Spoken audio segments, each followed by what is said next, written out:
Poin finishing kontainer kebakar di bagian bodinya di Jalan Raya Cilincing. Video amatir memperlihatkan kepulan asap serta kobaran api dengan cepat membakar sepeda motor yang berada di bawah truk trailer di ruas Jalan Raya Cilincing, Jakarta Utara, Rabu siang. Tidak hanya sepeda motor, ban truk trailer juga ikut terbakar. Petugas Suku Dinas Penanggulangan Kebakaran dan Penyelamatan Wilayah Jakarta Utara yang berada di lokasi langsung berupaya memadamkan api.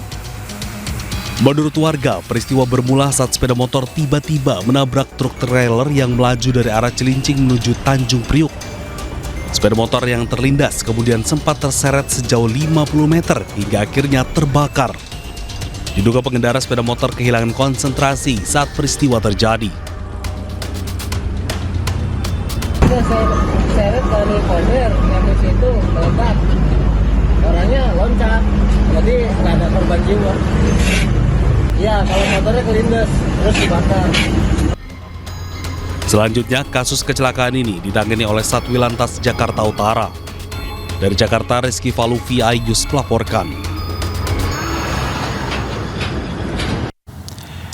Kita beralih ke informasi lainnya, pemirsa. Buntut aksi unjuk rasa yang berujung kericuhan Rabu kemarin, hari ini rapat Pansus Pemakzulan Bupati Pati di gedung DPRD Pati dimulai. Pansus hak angket akan menyoroti 12 kebijakan Bupati Sudewo yang menuai polemik. Saya lolos dari awal saya dan pakai uang 1% pun. Mantan karyawan RSUD Suwondo Pati turut dihadirkan dalam rapat hak angket terkait kebijakan Bupati Sudewo di ruang Banggar DPRD Pati Kamis siang. Salah satu yang digali dalam rapat pansus hari ini terkait pemecatan 220 mantan pegawai RSUD Suwondo. Bahkan salah satu mantan karyawan RSUD Suwondo tak kuasa menahan tangis saat bercerita soal pemecatan dirinya yang sudah bekerja selama 20 tahun. Pak Sudewo, tolong angkat lagi menjadi karyawan RSUD Suwondo Pati, BLUD tetap. Pikirkan nasib kami. Pikirkan nasib kami yang sudah dipecat 220 orang itu. Sementara itu, tim Pansus Hak Angket akan bekerja maksimal dalam melakukan penggalian informasi dan klarifikasi terhadap 12 kebijakan Bupati Pati yang menuai polemik.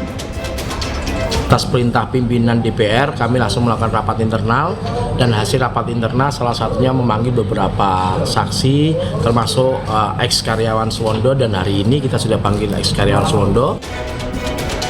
Aspirasi mantan karyawan RSUD Suwondo akan disampaikan ke Mahkamah Agung sebagai pertimbangan dalam memberikan rekomendasi kepada Presiden terkait pencopotan jabatan kepala daerah. Dari Pati, Jawa Tengah, Lazarus Sandi, iNews melaporkan.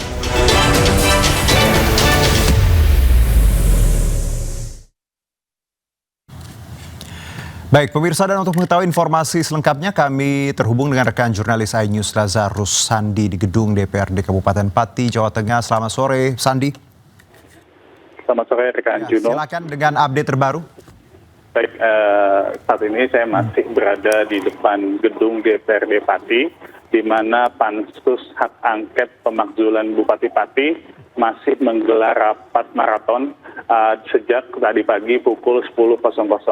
Hingga saat ini saya mengabarkan Pansus yang beranggotakan 15 orang ini memang masih audiens dengan Wakil Direktur Rumah Sakit Suwondo Pati setelah tadi siang perwakilan dari pegawai RSUD Suwondo Pati yang memang diberhentikan sepihak mengajukan diri untuk audiens mendengarkan atau menyatakan curhatan kepada para anggota Pansus. 220 orang anggota pegawai RSUD Suwondo memang diberhentikan sepihak setelah 20 tahun bekerja. Ada yang memang 20 tahun, ada juga yang belasan tahun. Mereka mengikuti tes ulang setelah mereka bekerja selama 20 tahun. Demikian rekan Juno.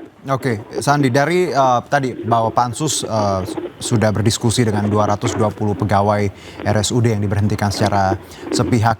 Lalu update-nya lagi apa, Sandi? Karena kan kita tahu bahwa ada belasan katakan kebijakan yang dibuat Sudewo yang kontroversial. Selain ini, akankah ada pihak-pihak lain yang akan kita mintai keterangannya? Baik, sesuai dengan isu yang hari ini diangkat ya, ini pemberhentian 220 pegawai RSUD Suwondo, pihak Pansus juga akan mengundang Dinas Kesehatan Kabupaten Pati maupun beberapa instansi yang ada kaitannya dengan pemberhentian 220 pegawai RSUD Suwondo tersebut. Baik, Sandi, terima kasih atas laporan Anda. Selamat bertugas kembali.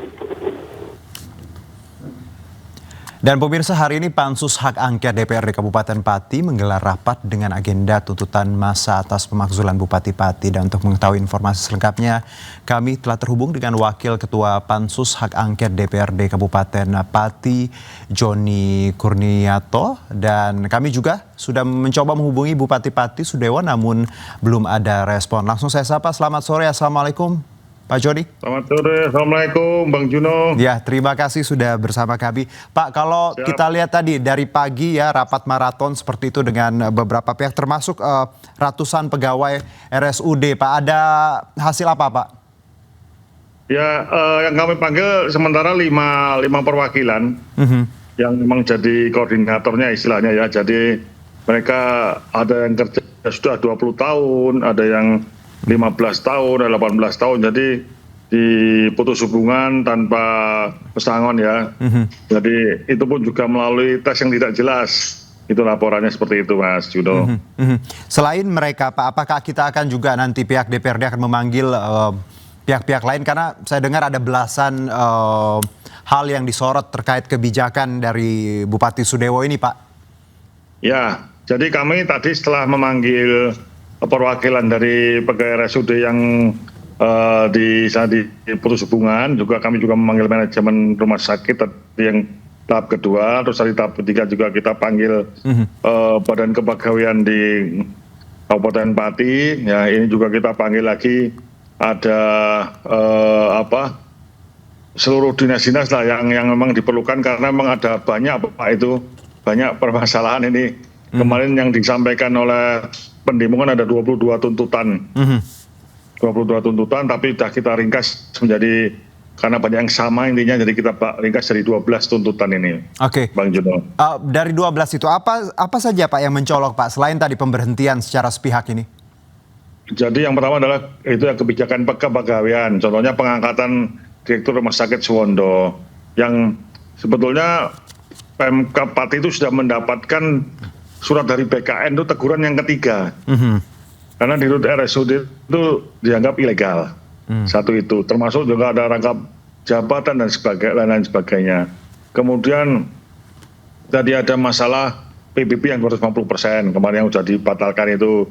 Juga ada pajak PKL 10%. Ya kan, kemudian juga ada proyek infrastruktur yang tidak berpihak kepada masyarakat, padahal istilahnya ini efisiensi, tapi kok pembangunannya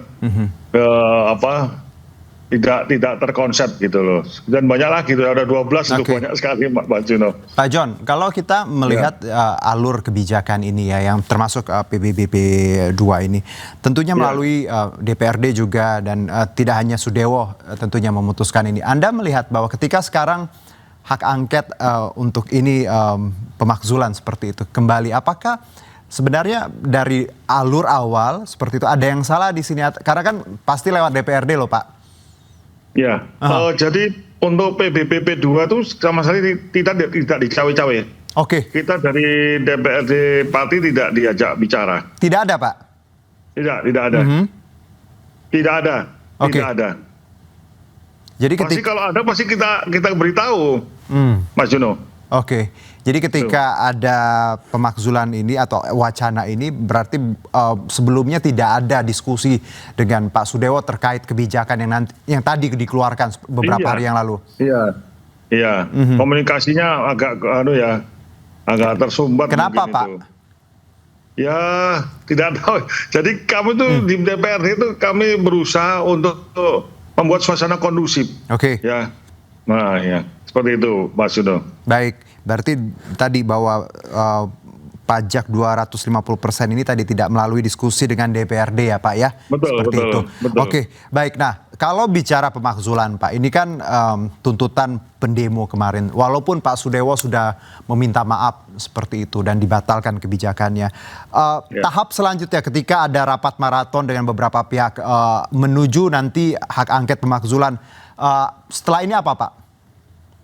Jadi kami di dalam sebagai pansus hak angket ini kami berusaha mencari data yang komplit ya, mencari data yang komplit, mencari data yang detail, sehingga kami ini fungsi kami nanti seperti pengadilan. Jadi betul-betul belum bisa memutuskan mana benar mana salah, tapi yang jelas kita mengumpulkan bukti, mengumpulkan data sehingga nanti kita sampaikan kesimpulannya kepada pimpinan DPRD melalui mekanisme rapat paripurna, nanti yang kemudian hasilnya akan dikirim ke Mahkamah Agung, yang nanti Mahkamah Agung itu hanya memutuskan, nanti kemudian diserahkan ke Pak Presiden melalui Mendagri, kalau nggak salah seperti itu. Oke, jadi tadi prosesnya. Masih mengumpulkan informasi ya Pak, data-data nanti baru diputuskan. Tapi dari proses yang sedang dijalani sekarang Pak ya, data tadi sedang diambil, sedang diproses. Apakah pemakzulan itu akan terjadi Pak? Walaupun ya kita lihat nanti hasilnya. Karena ini kan tuntutan warga, kalaupun warga tidak mendapatkan hasil seperti ini, mereka mengancam akan demo lagi loh Pak. Iya, makanya kami ini berusaha maraton cepat ya. Karena kalau di Tatip itu kita melakukan hak angket itu dikasih waktu dua bulan. Baik. Tapi kami akan lebih cepat, percepat lah biar segera. Sehingga tidak ada lagi nanti demo lagi ya. Percepatnya bisa berapa minggu Pak? Lebih cepat? Itu belum tahu ya. Ini banyak sekali soalnya. Yang jelas tadi ya Pak ya, kurang dari 2 bulan lah mungkin ya. Iya, pokoknya kita berusaha secepat mungkin lah, sebaik mungkin. Bahkan makanya kita pun juga ingin terbuka, transparan. Kita buat media bisa masuk, pendemo juga bisa masuk, juga bisa live streaming, biar memang terbuka dan transparan. Jadi tidak ada dusta di antara kita ya. Baik. Itu Mas Sino. Pak Joni, terima kasih atas waktunya Pak. Selamat bertugas kembali untuk Pati. Baik. Mas Sino, terima kasih. Ya.